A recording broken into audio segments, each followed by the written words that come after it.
എല്ലാവർക്കും നല്ലൊരു ശുഭദിനം രാവിലെ തന്നെ വെറുതെ പറമ്പിലേക്കൊന്ന് ഇറങ്ങിയതാണ് കേട്ടോ. ഇന്നലെ മഴ പെയ്യുമെന്ന് വിചാരിച്ചിരുന്ന് നനച്ചില്ല. പക്ഷെ മഴ പറ്റിച്ചു കളഞ്ഞു. മഴ പെയ്തില്ല കേട്ടോ. ഭയങ്കര ഇടിയൊക്കെ ആയിട്ട് മഴ അങ്ങോട്ട് പോയി. അതുകൊണ്ട് തന്നെ മണ്ണെല്ലാം നന്നായിട്ട് ഉണങ്ങി കിടക്കുക. നോക്കൂ, 2 ദിവസം നനച്ചില്ലെങ്കിൽ അങ്ങ് ഉണങ്ങി വരണ്ട് പോകും മണ്ണ്.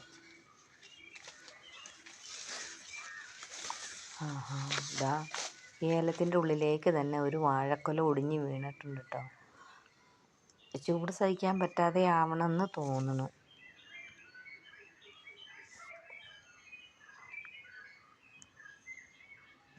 ഏലമൊക്കെ കുഴപ്പമില്ലാണ്ടൊക്കെ നിൽപ്പുണ്ട്. ഇപ്പം വലിയ വെയിൽ വരുമ്പോൾ എങ്ങനെയാണെന്നറിയില്ല.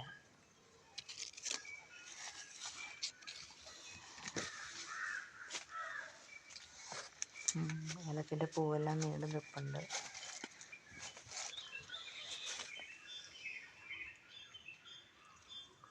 തലയാട്ടാൻ കാറ്റൊന്നും ഇല്ലായിരുന്നു. അപ്പം ഞാനൊന്ന് ആട്ടി വിട്ടതാണ്.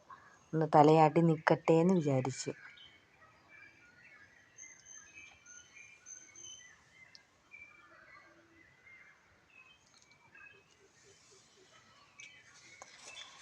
രാവിലെ ആയത് കാരണം ഈ കരിയിലയിൽ കൂടെ നടക്കുമ്പോൾ സൂക്ഷിച്ച് നടക്കണം. അത് കണ്ടോ, നമുക്കൊരു പ്ലാവിൽ ചക്ക ഉണ്ടായിട്ടുണ്ട് കേട്ടോ. ഈ ചക്ക എങ്ങനെയാണെന്ന് പറയട്ടെ, ചിരക്ക പോലെ ഇങ്ങനെ നീണ്ടേ വരുള്ളൂ കേട്ടോ. സാധാരണ ഇതുപോലെ ആവില്ല. ഈ ചീരച്ചേമ്പുണ്ട് കേട്ടോ, നല്ലതാണെന്നാണ് പറയണത്. ഞാനിതുവരെ വെച്ചിട്ടില്ല കേട്ടോ. പണിക്ക് വരുന്ന ചേച്ചിമാരൊക്കെ അത് പറിച്ചിട്ട് പോണ കാണാറുണ്ട്. ചീരച്ചേമ്പ്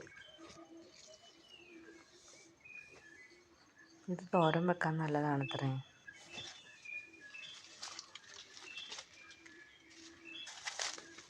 അവിടെയും ഒരു വാഴ ഒടിഞ്ഞു പോയിട്ടുണ്ട്. ഇത് ഏത്തക്കൊലയാണ് കേട്ടോ, ഒടിഞ്ഞു പോയിട്ടുണ്ട്. ചൂട് കാരണമായിരിക്കാം.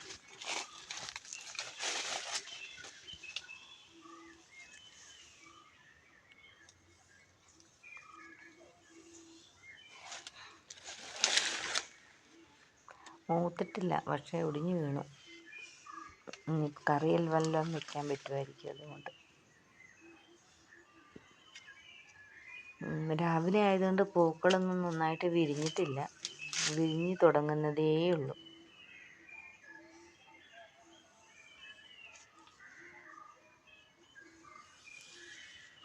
ചെമ്പരത്തി കണ്ട പകുതി ഇങ്ങനെ വിടർന്ന് വരുന്നതേ ഉള്ളൂ.